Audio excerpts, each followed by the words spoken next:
Hello WhatsApp guys, welcome back to our study. आज हम लोग पढ़ने जा रहे हैं क्लास एट्थ का चैप्टर क्लास एट्थ का चैप्टर नंबर 1 क्रॉप प्रोडक्शन और मैनेजमेंट, जिसमें पहेली और भूजो जो है एक भाई बहन है। वो अपने अंकल के घर गए हैं ड्यूरिंग समर वेकेशन में। उनके अंकल जो है वो फार्मर हैं। वो एक दिन जब समर वेकेशन में लोग अपने गांव गए हुए होते हैं अपने अंकल के घर, they saw some tool like खुरपी। वो कुछ टूल देखते हैं, खुरपी, sickle, shovel, plough etcetera in the field. मतलब कि जो खेती की यूज में आता है, जैसे खुरपी, सिकल, शवल, प्लग एक्सेट्रा, वो लोग फील्ड में देखते हैं। यहाँ भूजो पूछता है, I went to know where and how we use to tool. अब वो जानना चाहता है कि ये टूल कहाँ यूज होते हैं। You have learn that all living organism require food, plant can make their food themselves. Can you recall how green recall how green plants synthesize their own food? Animal including human cannot make their own food, so where do animal get their food from? इस मतलब आप पढ़े होंगे कि हर living organism food require करता है। Plant है वो अपना फूड खुद से बनाते हैं। और आप लोग रिकॉल कर सकते हैं प्लांट कैसे अपना फूड सिंथेसाइज खुद से करते हैं और अपना खाना खुद से बनाते हैं। एनिमल इंक्लूडिंग ह्यूमन्स, एनिमल के साथ साथ ह्यूमन भी अपना फूड खुद से नहीं बनाते हैं। So where do animal get food from? तो एनिमल कहाँ से अपना फूड पाते होंगे? बट फर्स्ट, पहले हम लोग को ये जानना है how we have to eat food. We have to eat food, but you already know that energy from food is utilized by organism for carrying out various body function such as digestion, respiration and excretion. We get our both food from plants or animal or both.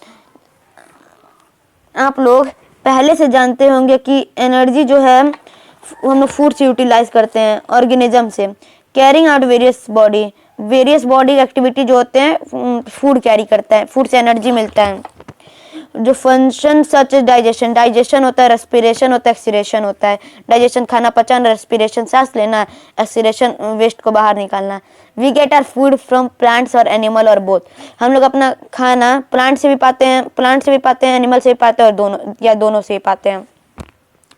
उसके बाद यहाँ पे है, in order to provide food for a large population, regular production, popular management and distribution is necessary. Food के large population के food को provide करने के लिए रेगुलर प्रोडक्शन होना चाहिए, उस फूड का प्रॉपर मैनेजमेंट होना चाहिए और डिस्ट्रीब्यूशन नेसेसरी है। मतलब प्रॉपर मैनेजमेंट, एकदम अच्छे से मैनेजमेंट करना चाहिए और डिस्ट्रीब्यूशन में समय एकदम इक्वली बांटना चाहिए। अब उसके बाद एग्रीकल्चर प्रैक्टिस। आइए देखते हैं एग्रीकल्चर प्रैक्टिस कैसे होगा। यहाँ पे एक फैक्ट दिया है, 10,000 BCE तक पीपल वर नोमैडिक। वो पीपल जो लोग थे वो नोमैडिक थे। They were wandering in groups from place to place in search of food और and shelter. They ate raw material, fruit and vegetable and started hunting animals for food. Later they could cultivate land, produce rice, wheat and other crops. Thus was born agriculture. यानी कि 10,000 BC तक जो people थे वो nomadic थे। They were wondering, वो लोग group में प्लेस टू प्लेस जाते थे खाने और शेल्टर की सर्च में। वो रॉ मटेरियल, फ्रूट, वेजिटेबल खाते थे। अब and started hunting animals for food, और एनिमल को भी हंट करना स्टार्ट किए खाने के लिए। Later they could cultivate land and produce rice.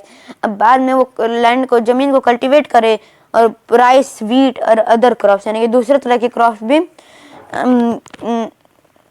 भी उगाने लगे। वहीं से बॉर्न हुआ हम लोग का नाम एग्रीकल्चर। अब यहाँ पे दिया है, when plant of the same kind are cultivated on a large scale is called crop।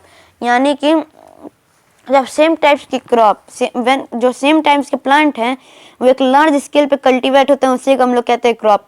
For example के लिए crop of wheat means that of the plants grown in the field that is wheat. अब example के लिए हम लोग लेते हैं crop of wheat मतलब हम लोग एक गेहूं का खेती लेते हैं, वहाँ पे मतलब पूरे जमीन पे केवल हम लोग को व्हीट का खेती मिलेगा। You already know that crops are different types like cereals, vegetable and fruit. आप लोग जानते होंगे कि क्रॉप जो है different type like serial, vegetable and fruit. This can be classified on the basis off season in which they grow. आप लोग जानते होंगे कि that crop of different type, जो क्रॉप होते हैं बहुत डिफरेंट टाइप के होते हैं, जैसे serial, vegetable and fruit. This can be classified on the basis off season. ये सीजन के बेस पे क्लासिफाइड होते हैं विच दे ग्रो, जहाँ से उगते हैं. India is a vast country. India जो है वास्ट कंट्री है. The climatic condition like temperature, humidity and rainfall vary from one region to another. India में जो हर एक क्लाइमेट है रीजन से रीजन वेरी करता है. According there is a rich variety of crop. इसलिए यहाँ पे वेराइटी ऑफ क्रॉप होते हैं of the country, India country में. Despite this diversity two broad cropping pattern can be identity. इस तरह हम लोग के इंडिया में टू टाइप का क्रॉप वो डिस्कस किया गया है, जैसे कि खरीफ क्रॉप और रबी क्रॉप. खरीफ क्रॉप क्या होते हैं? जो क्रॉप रेनी सीजन में शो होते हैं आर कॉल्ड खरीफ क्रॉप, वो खरीफ क्रॉप कहलाते हैं. The rainy season in India is generally from June to September. जो रेनी सीजन होता है इंडिया में जून से सितंबर तक होता है. एग्जाम्पल के लिए पैडी में soybean, groundnut and cotton are kharif crop. Example के लिए जैसे दिया पैडी यानी कि धान, मेज, सोयाबीन, ग्राउंडनट यानी कि मूंगफली, सोयाबीन, मेज यानी भुट्टा और कॉटन रुई आर खरीफ क्रॉप. और रबी क्रॉप क्या होता है?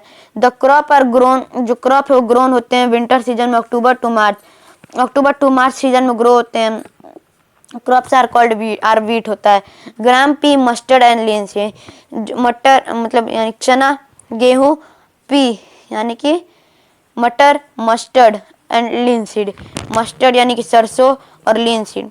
Beside this pulses and vegetable during the summer places.